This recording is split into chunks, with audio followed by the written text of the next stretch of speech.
and today we'll be looking at some questions regarding elements, compounds and mixtures. So I hope you read the textbook and tried to answer some of these questions before I actually attempted it. If you have not, please press the pause button and then watch this video again.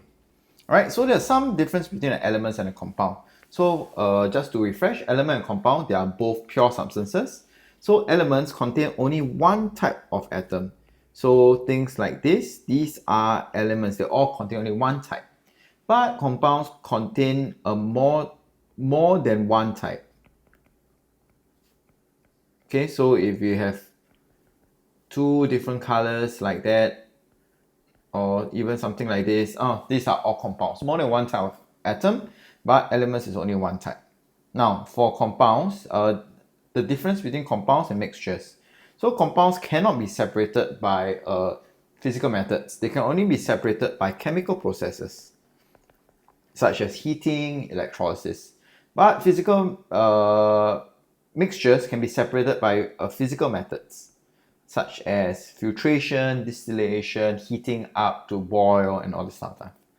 Okay, so compounds, the physical property and chemical properties are different from the constituents. So for example, water is made of hydrogen and oxygen. Hydrogen and oxygen is like gases, but water is a liquid, so it's different, right? The physical and chemical properties of mixtures, however, are the same as its components. So for example, hydrogen and oxygen, they are gases, but when they are mixed together to form air, right, they are still gases, so they're the same. So air is a mixture, but water is a compound. All right, so compounds must be in fixed proportion. So for example, H2O must have 2 hydrogens and 1 oxygen. But for air, it's a mixture. It can be 78% nitrogen in one place, and maybe in another place might be 79, or another place might be 75%. So that's why it's a mixture. All right, and for compounds, this is the most important thing, because compounds is considered pure, right? It has a fixed melting and boiling point, like what you have learned in chapter 1. While mixtures, they have a variable or varied variable melting and boiling point, like what we learned in chapter 1, because mixtures are considered impure. Okay, so let's move on to the next page. I hope you tried this question. If you have not tried this question, please pause the video here and try it. Okay, let's take a look. So let's look at substance A. Substance A, this one only have one color of circle, so this is an element, because there's only one type of atom, right? All white, white, white, white, white. B, we have a different color of circles, different type of atoms chemically bonded together, so these are compounds, right? These are compounds. Right, C, only one type, so these are elements.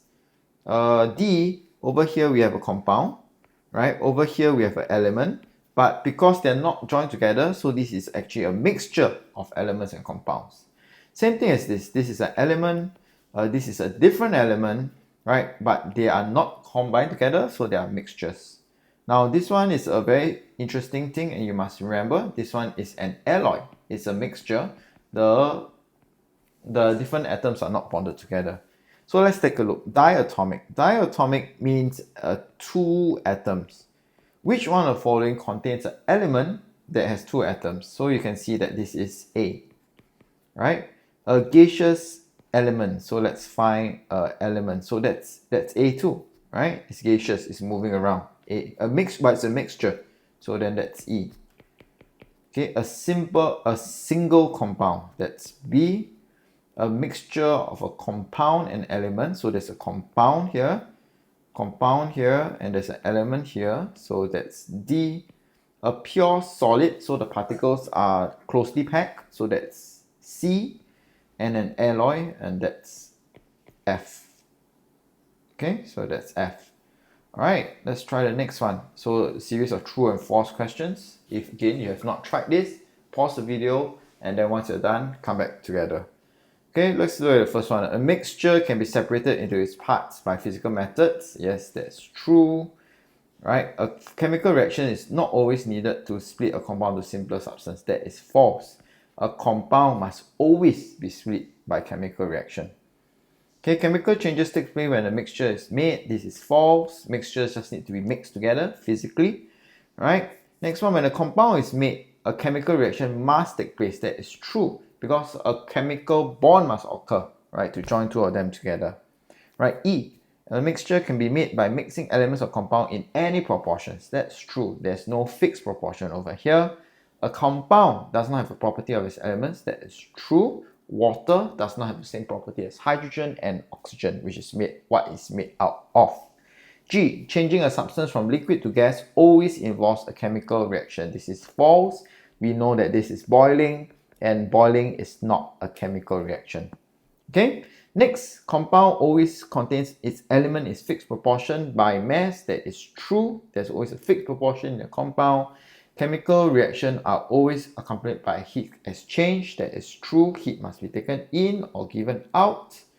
Next one, melting a solid to liquid produces a physical but not chemical change. That is true. Filtration can be used to separate components of mixtures. Yes, filtration is a physical method. It's a method of purification, so you can separate mixtures. That is true. Distillation can be used to separate the elements of water. That is false. I cannot use distillation to break up water because distillation is a physical method. Right, let's look at 3. If you have not done 3, again, pause the video, right, and come back when you're done. Okay, so let's look at A, B, C, D. So A is a shiny liquid and a good conductor of heat, right? So it's shiny and good conductor of heat. It sounds like actually it's a metal, right? It cannot be broken down into simpler substances. So that means it's an element. So it's a very interesting element that is in liquid state, a metal that's in liquid state.